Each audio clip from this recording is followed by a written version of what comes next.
New York शहर में एक 7 मंजिला हवेली। एंट्रेंस पर दर्जनों नकली आंखें फ्रेम में जड़ी हुई। बीच के हॉल में एक अजीब सा स्कल्पचर, एक दुल्हन रस्सी पकड़कर झूलती हुई। ऑफिस में टैक्सीडर्मी से संरक्षित एक टाइगर। एक शेल्फ पर रखी लोलिटा की फर्स्ट एडिशन कॉपी।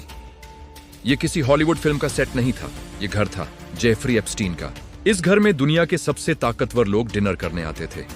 राष्ट्रपति, उद्योगपति, टेक अरबपति, रॉयल फैमिली के सदस्य। वे बैठते, हंसते, बातें करते और उन्हें पता भी नहीं होता कि उन पर नजर रखी जा रही है।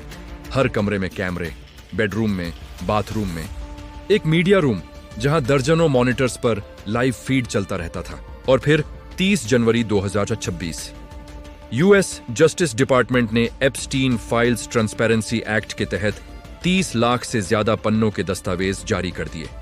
1.8 लाख से ज्यादा तस्वीरें, 2000 से अधिक वीडियो और नाम, ऐसे नाम जिन्होंने पूरी दुनिया को हिला दिया। लेकिन पहले समझते हैं, एप्स्टीन आखिर था कौन? एक कॉलेज ड्रॉप आउट, बच्चों को मैथ्स पढ़ाने वाला टीचर, और फिर अचानक न्यूयॉर्क की सबसे महंगी हवेली का मालिक।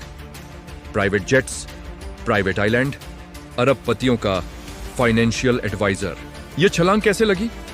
इस कहानी में एक अहम नाम आता है, लेस्ली वेक्सनर, विक्टोरिया सीक्रेट और बाथ एंड बॉडी वर्क्स जैसी कंपनियों के मालिक। 1980 में उन्होंने एप्स्टीन को अपना फाइनेंशियल एडवाइजर बनाया। रिश्ता इतना गहरा हुआ कि वेक्सनर ने एप्स्टीन को पावर ऑफ अटर्नी तक दे दी। मैनहट्टन की नॉन ईस्ट 71st स्ट्रीट वाली आलीशान हवेली लगभग मुफ्त में ट्रांसफर कर दी गई। सालों तक कोई शिकायत नहीं, कोई केस नहीं। फिर धीरे धीरे परतें खुलने लगीं। 2005 में फ्लोरिडा में रेड, 2019 में मैनहट्टन में FBI की रेड। एक तिजोरी में छिपी सीडीज मिली। हर सीडी पर लिखा होता था यंग प्लस नेम। पहला नाम एक नाबालिग लड़की का, दूसरा किसी ताकतवर शख्स का। यहीं से एक बड़ा सवाल उठता है, क्या एप्स्टीन का असली बिजनेस ब्लैकमेल था? क्या वह पावरफुल लोगों को गलत काम करते हुए रिकॉर्ड करता था और फिर उन्हीं रिकॉर्डिंग्स से अपना नेटवर्क चलाता था? अब बात करते हैं 2026 में रिलीज हुई फाइल्स की। इन दस्तावेजों में कई देशों में जांच की बात कही गई है, कई नाम सामने आए। लेकिन यह जरूरी है समझना कि किसी फाइल में नाम होना और किसी अपराध में दोषी ठहराया जाना दो अलग बातें हैं। कई नाम ईमेल, कॉन्टैक्ट या सोशल इंटरेक्शन के रूप में सामने आए हैं। अदालत में दोष सिद्ध होना एक अलग प्रक्रिया है।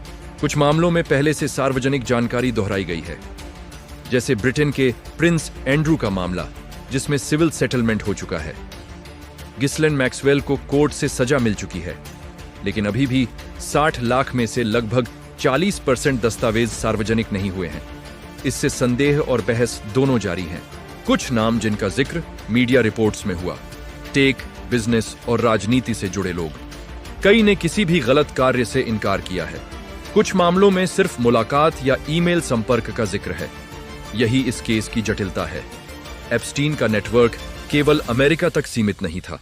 उसकी पहुंच राजनीति, बिजनेस, रॉयल्टी और अकादमिक जगत तक फैली हुई थी। सवाल यह नहीं कि कौन कौन उससे मिला।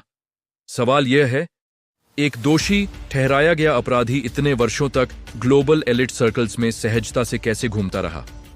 क्या यह सिर्फ नेटवर्किंग थी?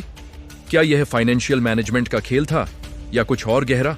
तो 2019 में एप्स्टीन की जेल में मौत, जिसे आधिकारिक तौर पर आत्महत्या बताया गया, ने और भी सवाल खड़े कर दिए। कैमरे काम नहीं कर रहे थे, गार्ड्स सो रहे थे, रिकॉर्ड्स अधूरे थे। संदेह आज भी खत्म नहीं हुआ। सबसे बड़ा प्रश्न यह है, इतने बड़े वैश्विक स्कैंडल में अब तक सजा सिर्फ एक व्यक्ति को क्यों मिली? क्या बाकी लोग निर्दोष हैं या सिस्टम कुछ लोगों को बचा रहा है, या अभी जांच अधूरी है? यह कहानी सिर्फ जेफरी एप्स्टीन की नहीं है। यह कहानी है पावर की, इंफॉर्मेशन की, एक्सेस की। जिसके पास नेटवर्क है उसके पास सुरक्षा है, जिसके पास डेटा है उसके पास नियंत्रण है। लेकिन आज 2026 में दुनिया बदल रही है। दस्तावेज सार्वजनिक हो रहे हैं, जांच कई देशों में चल रही है और हर नई फाइल के साथ एक नई परत खुल रही है। सच पूरी तरह सामने आया है या नहीं, यह अभी भी स्पष्ट नहीं है।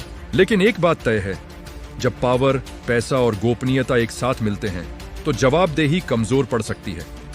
और शायद यही इस पूरी कहानी का सबसे बड़ा सबक है।